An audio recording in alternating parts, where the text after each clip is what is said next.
Happy हरियाली तीज। इस बार हरियाली तीज 18 सितंबर 2023 को है। हरियाली तीज की कथा। आज हम आपको हरियाली तीज की कथा सुनाएंगे। शिव जी ने पार्वती जी को उनके पूर्व जन्म का स्मरण कराने के लिए तीज की कथा सुनाई थी। शिव जी कहते हैं, हे पार्वती, तुमने हिमालय पर मुझे वर के रूप में पाने के लिए घोर तप किया था। अन्न जल त्यागा, पत्ते खाए, सर्दी गर्मी बरसात में कष्ट सहे। तुम्हारे पिता दुखी थे। नारद जी तुम्हारे घर पधारे और कहा, मैं विष्णु जी के भेजने पर आया हूँ।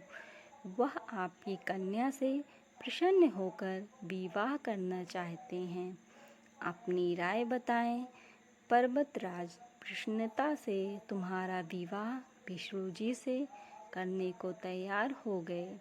नारद जी ने विष्णु जी को यह शुभ समाचार सुना दिया, पर जब तुम्हें पता चला तो बड़ा दुख हुआ। तुम मुझे मन से अपना पति मान चुकी थी। तुमने अपने मन की बात सहेली को बताई। सहेली ने तुम्हें एक ऐसे घने वन में छुपा दिया जहाँ तुम्हारे पिता नहीं पहुँच सकते थे। वहाँ तुम तप करने लगी। तुम्हारे लुप्त होने से पिता चिंतित होकर सोचने लगे, यदि इस बीच विष्णु जी बारात लेकर आ गए तो क्या होगा। शिव जी ने आगे पार्वती जी से कहा, तुम्हारे पिता ने तुम्हारी खोज में धरती पाताल एक कर दिया, पर तुम ना मिली। तुम गुफा में रेत से शिवलिंग बनाकर मेरी आराधना में लीन थी। प्रसन्न होकर मैंने मनोकामना पूरी करने का वचन दिया। तुम्हारे पिता खोजते हुए गुफा तक पहुँचे। तुमने बताया कि अधिकांश जीवन शिव जी को पति रूप में पाने के लिए तप में बिताया है। आज तप सफल रहा। शिव जी ने मेरा वरण कर लिया। मैं आपके साथ एक ही शर्त पर घर चलूँगी, यदि आप मेरा विवाह शिव जी से करने को राजी हों।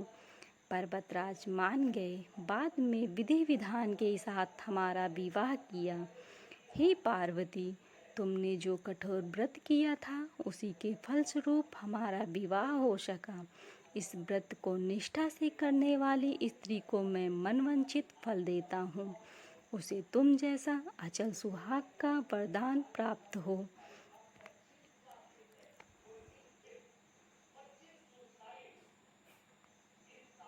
हैप्पी हरियाली तीज। अगर आप सबको ये कथा पसंद आए